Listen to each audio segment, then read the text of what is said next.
This is exactly what Yeah. this slide says. So I totally get it. A lot of times we have an opportunity and people have a clap back. It's the poking holes in the theory. And for her, it would be, I've never heard of that airline. I've never flown with them before. I don't want to fly Frontier. I don't want to have a layover. I've never heard of that place. It doesn't sound fun, or this just sounds way too complicated. You know, you dismiss something before you can even evaluate it. So there's no way to even know if this possibly could have worked out.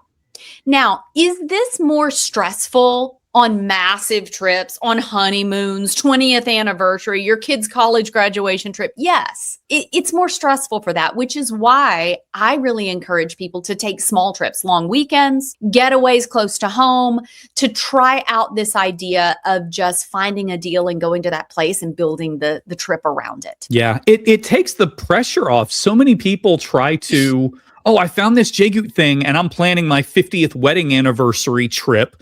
And so I'm going to try to make this JGOOT thing work for this specific trip on these specific dates to this specific place. And while admittedly, I mean, sometimes it can work. I won't say it's impossible. It's the hardest possible way to learn this versus just taking a trip because it was a great deal. I've told this story before, but you know this, Katie. My very first JGOOT style trip was me and my son, I think he was 6 at the time, taking a trip to Atlanta, and it was literally overnight. We went up on, I think, a Tuesday. We flew back on Wednesday because I found $38 tickets and he flew free with me. So we spent $38 to go fly to Atlanta and explore. And we used points, 8,000 points, to stay in a hotel for free. And it was that simple, zero pressure. And we had a great time. And that's what began to unlock all of the other stuff that we do. That's what began to unlock, you know, suites like this where we are now, because we started with something simple and easy. Exactly. It primed the pump. I threw this up here because you are not alone. Whoever D. Warnock is, you are not alone. This is a very common thing people say to me. If I'm not interested in going to that place, I don't want to go just because I can get a cheap flight. Well, and that's your prerogative, but you're shutting down tremendous opportunity to make an amazing trip.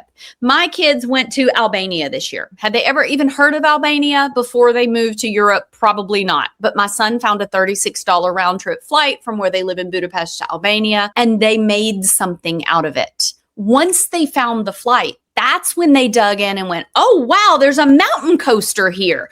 Oh, wow, there's a hot springs here. Oh, wow, the Albanian food looks interesting. Sometimes you just don't know what there is to do in a place until you dig a little bit deeper into it. So you have to be willing, at least on a smaller trip, to do that, because we're talking about abundance. We want more frequent travel for you. We want more luxurious travel for you. And maybe you don't want to plan the biggest trip of your life that way. I can totally be okay with that. However, your sort of smaller, lower stakes travel can definitely be that way. And I will tell you that 2 of my favorite trips I've ever taken were almost uniquely rule 1, find the deal. One was to Morocco with my daughter, and the other was to Switzerland with my family. Now, people would say, find a deal to Switzerland? Are you kidding? I know Switzerland's expensive to exist, but I was looking for good flight deals. And it was a super kind of laid back pace, relaxed, explore as you go along, have that serendipity. And that is what we were after. And it turned out to be some of the greatest trips we've ever taken. And part of that, guys, is also mindset. It's that glass half full mentality that wherever I am going to find something that is engaging, that is fun, that is interesting to me. And if nothing else, I'm just going to relax and enjoy the time of the people I'm with, or the scenery that I'm seeing, or the rest that I'm experiencing. So a lot of it is how you approach it once you're there as well. So this is the hurdles part, guys. I am not completely Pollyanna about this. I am very passionate about JGOOT mindset, but I am also realistic. That Switzerland trip, I had absolute definite dates because it was on my kids' Easter break. And not only did I want them to leave on Holy Thursday, I wanted them to leave after 8 p.m. on Thursday. Like I even had a time of day because I wanted that first night together, but they had class until Thursday afternoon. I mean, it was rigid in some ways, but I had all over Europe to go. I didn't care where. I just wanted to get good flights from both the US to meet them there and from Budapest for them to get there. So we have things that stand in our way of doing the JGOOT method. Okay. We do. We all have these. I have people, basically, guys, I'm just going to be very blunt. There are excuses, right?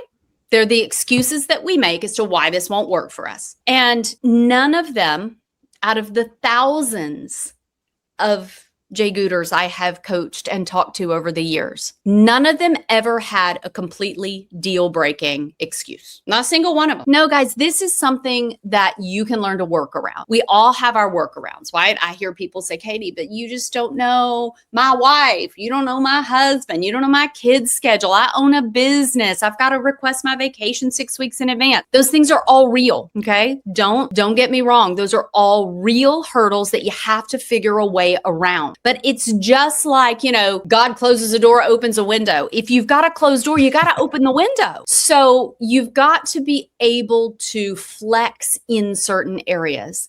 If you have one rigid area of your life, like my kids' dates for Easter break, then I can't also be rigid on where we're going to go or where we're going to stay.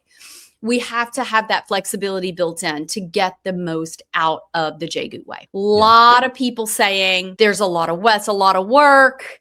Maybe there's not enough points, that sort of thing. But the one that I have the hardest time with is that's not the way we travel. Right. That's why you found JGOOT. It's a different way because the way you travel wasn't scratching the full itch, right? Because you found us and we're here to help you. So if you think, oh, well, that's just not the way we travel, then let's change the way you travel, at least for some of your trips.